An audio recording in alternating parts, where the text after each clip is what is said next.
कहते हैं कि मनुष्य अपने कर्मों से ही पहचाना जाता है। अच्छे कर्म सुखों की ओर राह खोलते हैं और बुरे कर्म दुखों के बीज बोते हैं। यही प्रकृति का नियम है, जैसी करनी वैसी भरनी। इस सत्य का अनुभव इस कहानी के मुख्य पात्र राघव और विजय राज ने अपने जीवन में गहराई से किया है। ये कहानी सिर्फ दो व्यक्तियों की नहीं, बल्कि हर उस मनुष्य की है जो कर्मों के रहस्य को समझने की कोशिश करता है।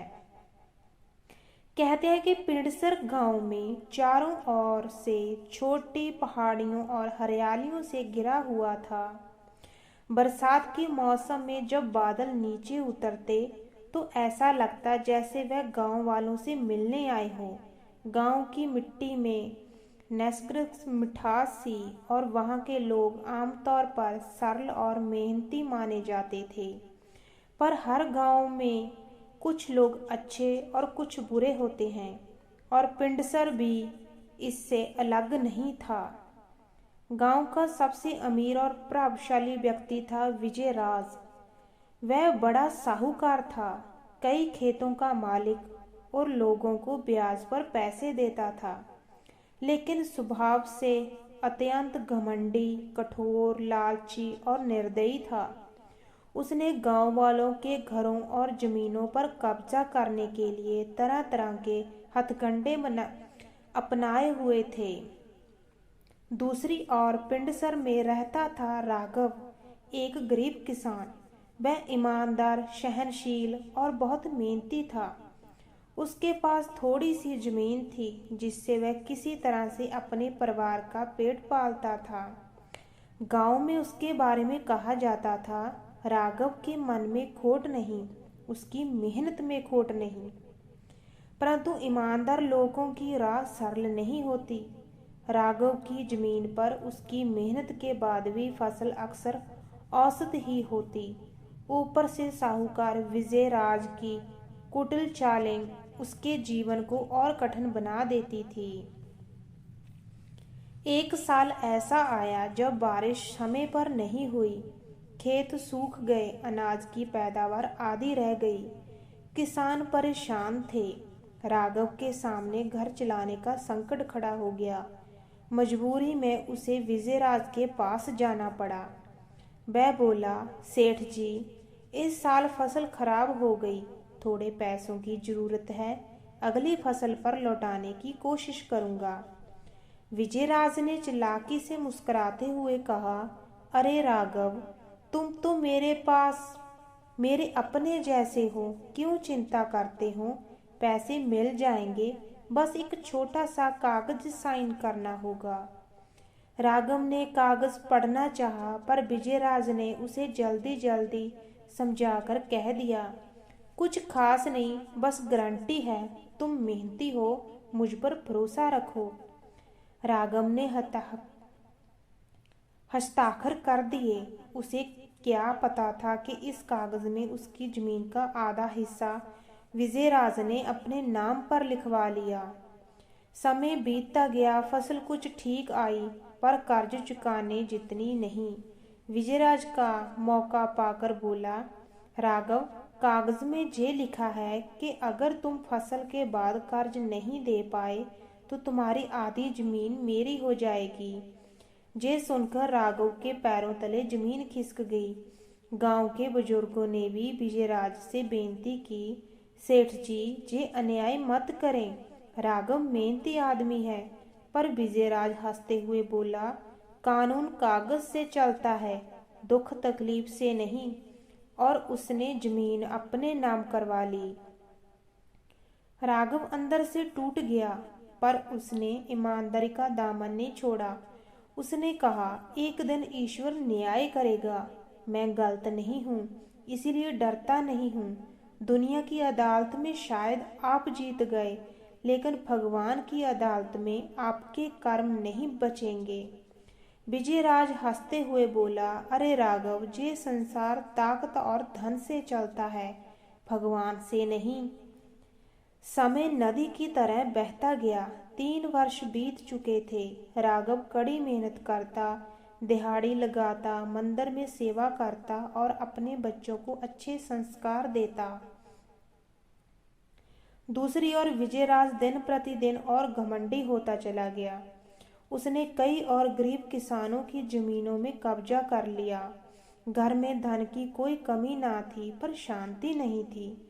उसका बेटा दीपक बिगड़ता जा रहा था और उसकी पत्नी अक्सर बीमार रहने लगी। एक दिन विजयराज ने घर में चोरी हो गई। सोने चांदी के गहने, नकदी और कई महत्वपूर्ण कागजात गायब हो गए। पुलिस ने खोजबीन की, पर कुछ हाथ नहीं आया। विजयराज को बड़ा धक्का लगा। उसने सोचा कि ये किसी दुश्मन की चाल है, पर उसे समझ नहीं आया कि किसने दुश्मनी की है।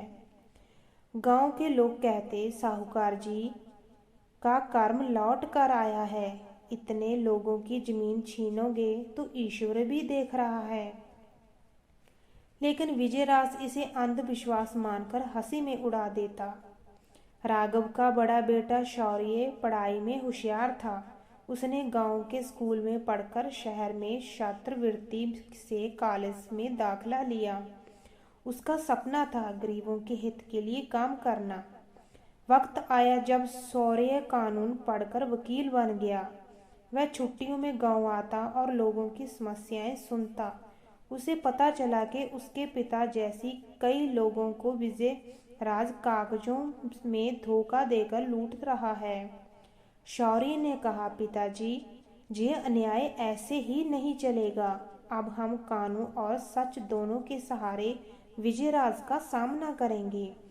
राघव बोला, बेटा, प्रतिशोध मत लेना, बस अन्याय की राह चुनना, बस न्याय की राह चुनना।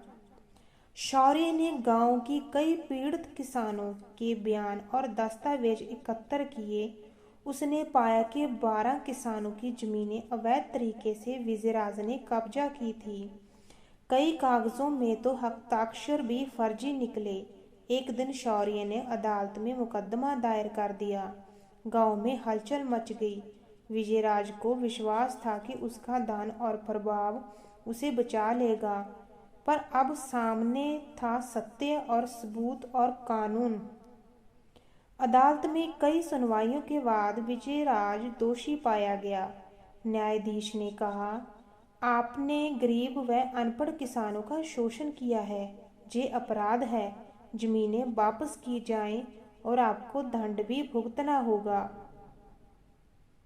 विजयराज को भारी रकम भरनी पड़ी और कई जमीनें किसानों को लौटा दी गई।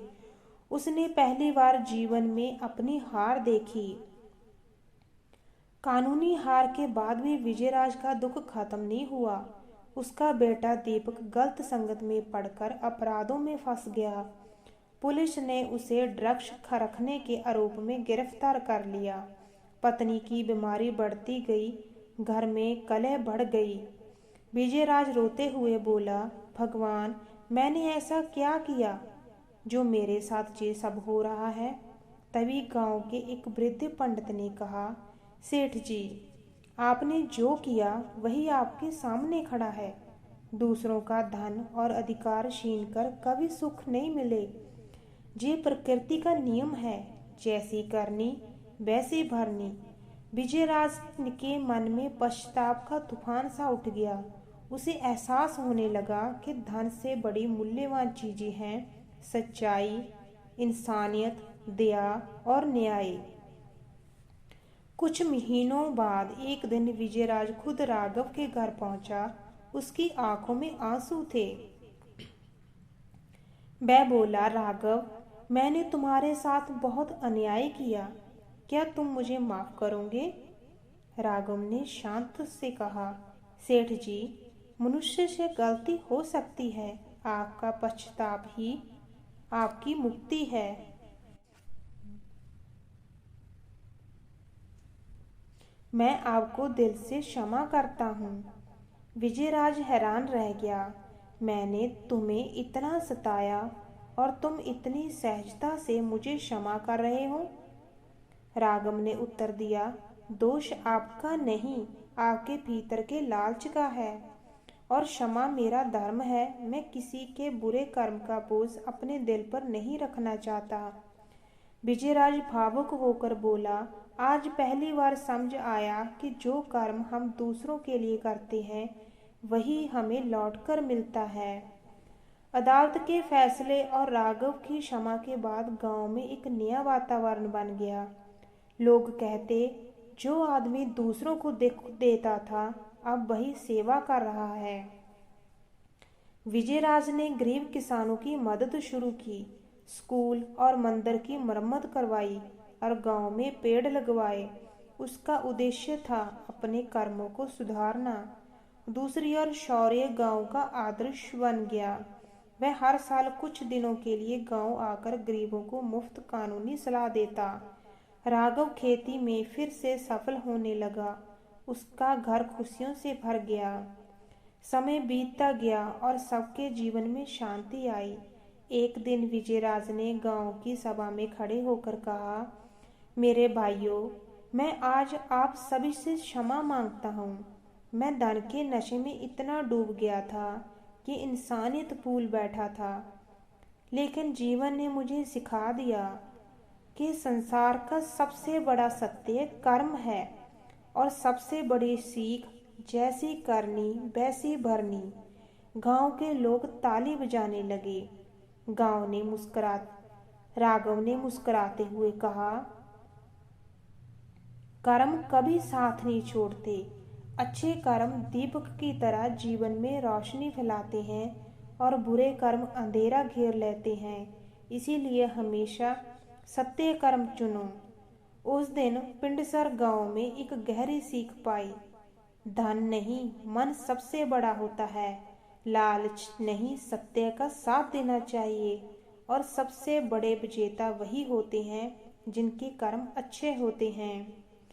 ये कहानी हमें ये बताती है कि बुराई चाहे कितनी भी ताकतवर क्यों ना लगे, अंत में हारती ही है। और भलाई चाहे कितनी भी कमजोर क्यों ना दिखे, अंत में जीत उसी की होती है।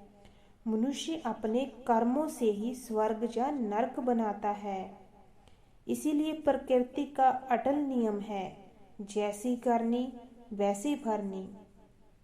अगर आपको ये कहानी अच्छी लगी तो इस कहानी को लाइक और शेयर जरूर कीजिए।